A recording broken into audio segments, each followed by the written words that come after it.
can see behind me, this is the entrance to the government house in Oka, and we are here live for the inauguration of the incoming Anambra State Governor-elect Chukwuma Charles Soludo. And from what we've seen, the road is actually very clear, and people are going, because people were actually asking, is there going to be a roadblock today, or is there going to be sit at home? But no, everything is going on as usual. Okay, and the security here is really very tight, from the presence of the Nigerian police force to the VIO and other sister security agencies. And right inside, although they said they were expecting just 50 guests, but from what we are seeing here, we have more than 50 people. Although they have a number of people that they are allowed to enter inside, but still others are outside, but they are not complaining. All right, and we actually noticed the presence of a very, very popular actor, Willie Obiano, and he was here with his entourage as well. We also witnessed the entourage of the incoming governor, Chukwuma Charles Soludo, and also that of the outgoing governor. The occasion is actually going well. It's actually going on well, with the national anthem and the Anambra State anthem being recited. And they're hoping that the environment will continue being peaceful as it is now till the end. During his campaign and what he said today, he said what is critical about development and about building a better future, that he's going to invest in education, in health, and pulling people out of poverty. Governance is about caring for the poor. It is the critical thing that government is supposed to do. And if you look at Nigeria today, a lot of people are suffering. Things are very difficult.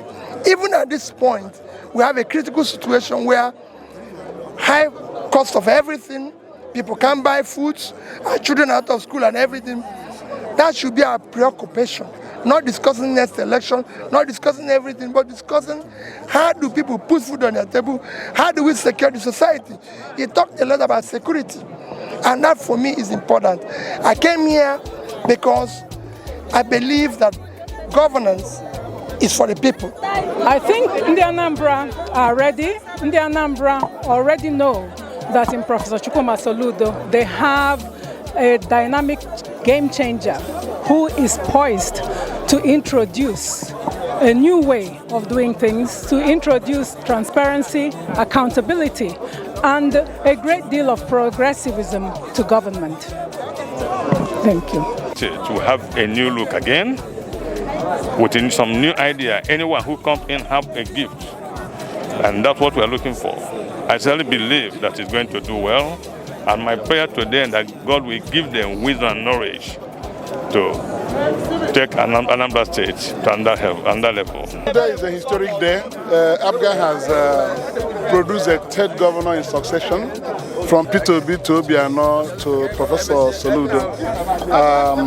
In line with our tradition of delivering quality service to our people, Soludo will stand on that pedestal and do much more than his predecessors had done. We prepared very well in choosing him to be the governor based on his sterling qualities and record of service over the years in various areas.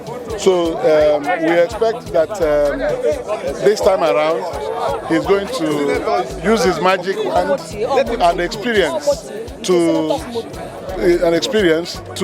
be able to cover those areas that his predecessors had not covered. We trust his ingenuity, his financial ability, how to mobilize resources that will engender this development that we're talking about. You can see how he has started. He said he's come with a process of disruptive change. In other words, trying to change the ways of doing things in the past. And this inauguration, which is low-key, has already given a sign to what we are going to expect. He's going to be very frugal in managing the resources of the state. And what I asked Anambra people to do is to be patient with him. Let him implement his visions and ideology so that we will all benefit from it. There's no doubt that somebody who has come with a disruptive change philosophy will step on toes. And I pray that everybody will understand that and allow him to restructure governance in Anambra State according to his own plans. Okay. So everybody should stay calm and watch. I feel happy I laid the foundation for ABGA and still remained very active in the party, rising to the occasion when demands of my support will be called at all elections. I know that to sustain a party in power beyond 8 years, not to talk of 16 years, will require extra work and effort. That was why last year I came out and tried to be in front to weigh in everybody to ensure that ABGA breaks that gravitational pull that tend to pull people out of office. So we did extra work and our party people were awesome. Everybody played his role and we delivered. We thank Anambra people who were able to focus on the service record of the party in the state in giving Soludo this mandate. If we had failed in the past 16 years, nobody would have tried another person under ABGA. So it's because of our cooperation and sacrifices that this paid off. And we believe that Soludo is a good anchor to the predecessors, GOV and Obiano. He will not let down, he will not disappoint us, he will take us to that height we're all yearning for. ABGA has recorded a spectacular third transition in government. From P2B 8 years, Obiano 8 years, and we're starting another 8 years for Soludo today. It is not easy. It was the result of very hard work we had done in the state. Our government, successive governments, have performed to the displeasure of our opponents, because when we were preparing for this election, they were saying that we had stayed long enough to go. But when people took stock of the superlative performance of our successive governments and the peace which ABGA has given to Anambra State, our people rose up in unison and gave us another mandate through Professor Chukwuma Soludo. So it's not easy, and ABGA people should be proud that they're able to earn the confidence of Anambra people to have a governor after 2 governors. Because now that he has started, I know that this baton Soludo has taken, nobody will take it from him for the next 8 years.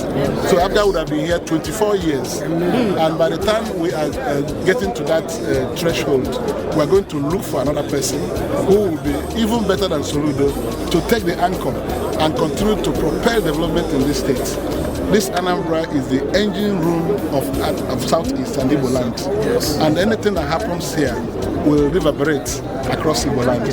So Soludo is not only mentally equipped with economic powers, economic abilities, but he is also prepared for leadership. If you listen to his inaugural speech, you see that he touched all the key areas, not only promising you development and prosperity, he also spoke about leadership. And he didn't make a mistake that he wants to unite the Southeast. That's what I took away from his speech. So we are going to get 2 combinations. One is a very good performance in the development of Anambra State that is going to provide visionary leadership for Anambra State and the Igbo land. In fact, for me, this is the beginning of what I hope will be a complete wiping of the slate next year. Nigeria needs new life, new leaders. I would like to see at least 80% of those currently involved in government totally disappear by next year. Okay. And we get people who are committed to the people, not ceremonial force. People who have the capacity, people who have the integrity, and people who are pragmatic to respond. And I was making a point earlier about budgets. They say, there's no money, allocation. You don't run a country or a state on allocation. You creatively expand opportunity and use resources that don't exist to create the resources that will exist. In the beginning, the Okparas of this world drove the ascendance of Eastern region into perhaps the fastest growing economy in the world. It did not come from Lagos down. It came from Enugu up, just like it came from Kaduna up, Ibadan up. I think that this is the time to drive that competition about who will most bring progress to their people up. And that's what the politics of the 60s and the 50s were. If you bear in mind, Pius Okibo made this point with much panache, In 1956-57, there was no industrialization in Nigeria. Literally none. 2 factories mainly. I think the UAC place that built bus, Federation Motor Industries and Nigerian breweries were all. Once they took over, the competition between Western region and Eastern region and Northern region produced Ikeja Industrial Estate. Okpara answered with Aba and Transamadi in Port Harcourt. They even lobbied companies that there were better conditions in their area. Pfizer moved from Ikeja to Aba. And by 1960, 10% of output was already manufacturing in the country. In that short period of time, the reserves that the Eastern Nigeria Marketing Board had built up were drawn on to create that industrialization. What you see is that most of the industrialization that we have seen is died. We must reverse this. We must create industrial parks and manufacturing hubs. It's part of the report that he has, and he's committed to doing that. And in personal conversations that we have had, part of the idea is to bring an IT hub close to an industrial park so that the technology will help drive the manufacturing, and jobs will be created and new growth nodes will rise.